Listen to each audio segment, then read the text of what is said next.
Are any of us here of the sort who may have just started a book, yet soon finds themselves flipping to the end to see what happens? It can be fun, but it begs the question, is the point of a story merely its ending?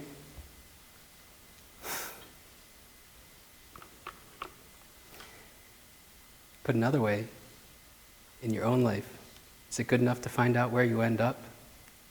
Or do you want to do all the things between being born and dying? Maybe the meaning of the road trip is in the road.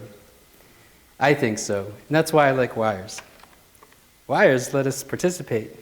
Where wireless is convenient, wires let us experience the path between a source and its destination.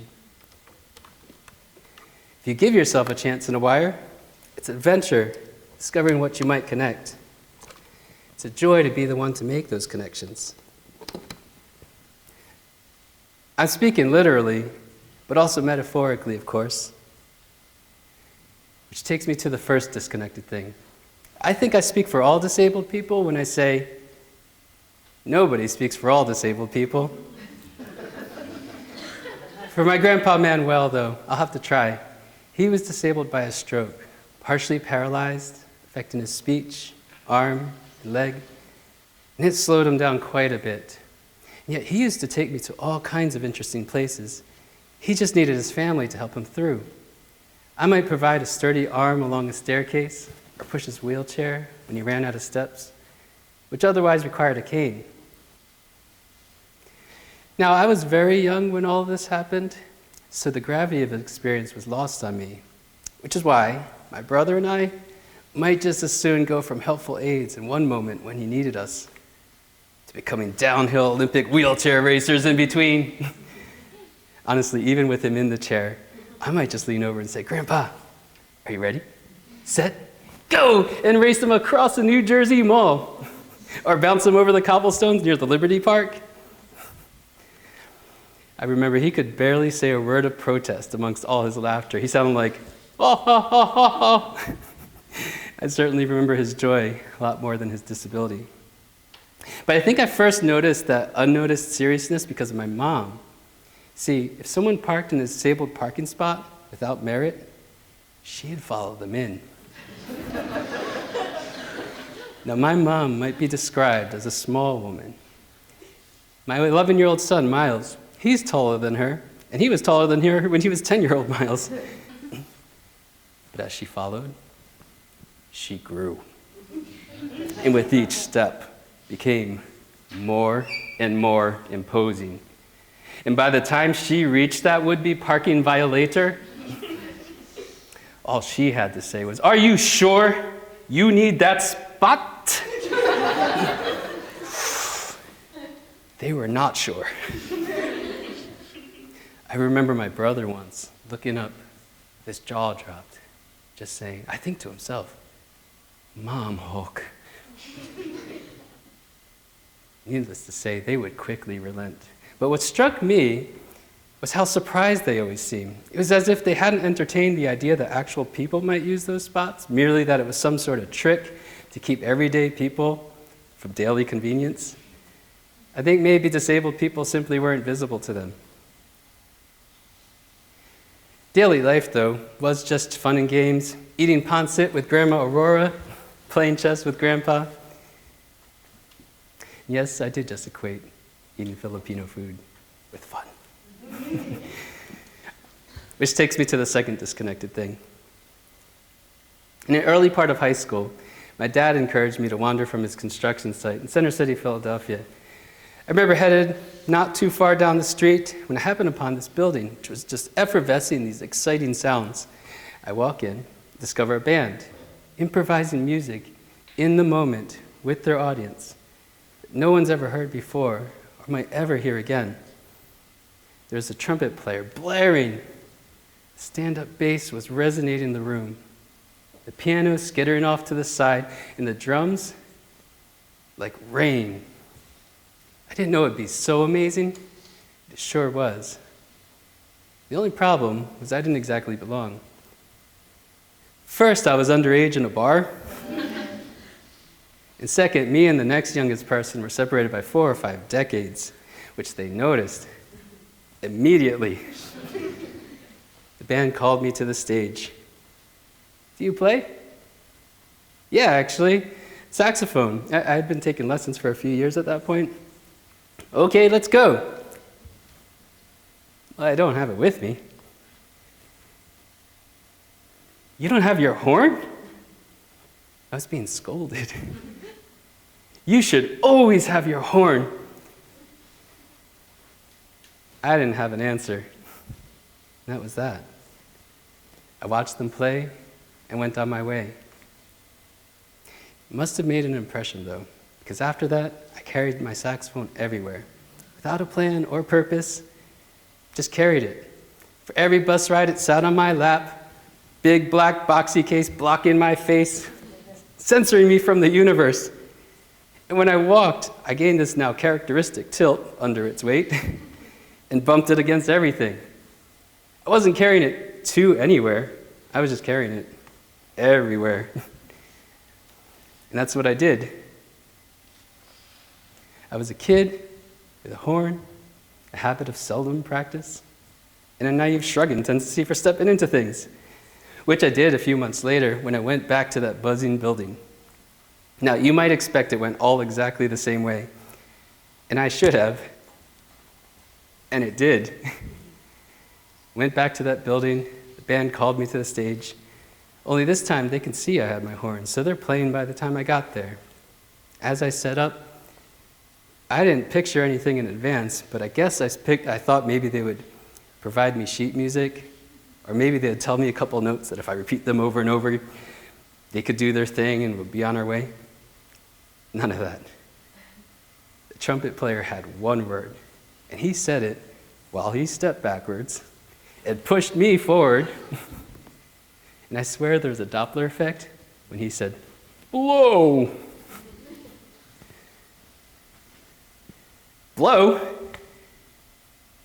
Crowd of faces were staring at me, expecting something vaguely musical.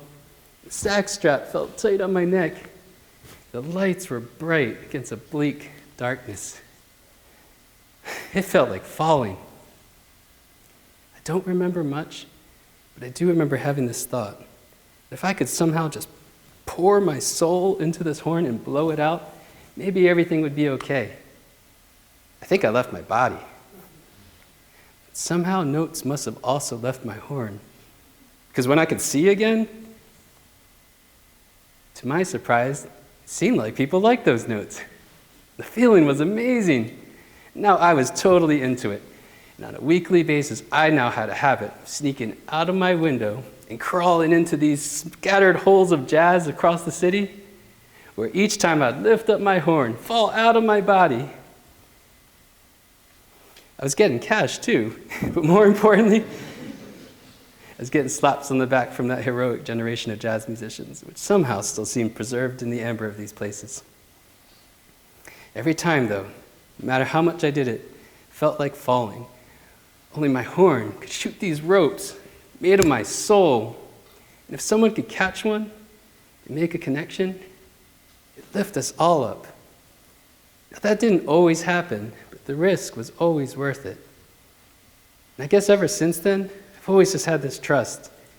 You could drop a person into an unfamiliar challenge. With no prior knowledge, no plan, no reason for optimism. And yet if they could just step forward, well, more often than you expect, that could be enough to help a solution emerge. Sometimes stepping forward is the solution. Here's the connected thing. Another time I felt like I was falling was when I was down the stairs and into my front door. I couldn't move. Kids were with me. Miles was 6, Oliver 3. They comforted me by bringing me pillows and helping me call my wife, Allison, who raced as fast as she could from Charlestown all the way to Waltham. I laid on the floor for like a half an hour, but it meant that we didn't have to leave the kids home alone, and they carted me off to the hospital. I broke my spine. Those little parts that come off the side snapped, which connect a muscle to my hip, and I couldn't walk for almost a week. And then I was able to use a walker for a few months before finally graduating to a cane, which I still use. Upon getting back out into the world, I was surprised to see a once familiar terrain now covered with an unfamiliar one. Daily obligations started to look like relay races back and forth across the building.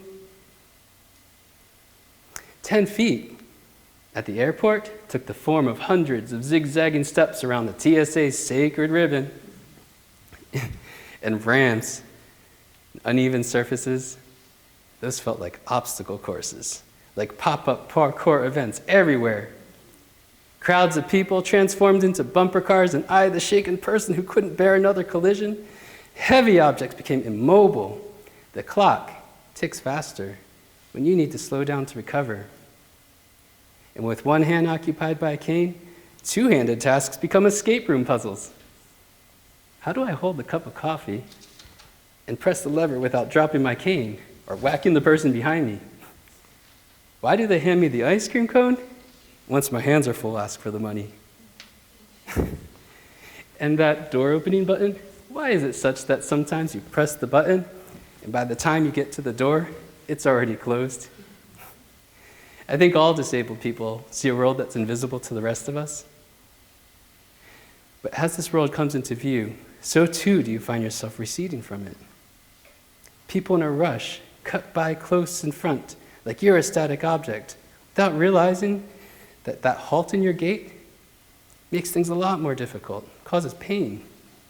That friend of yours, while very kind, who rushes off to get you a chair, fails to realize you wanted to talk to them.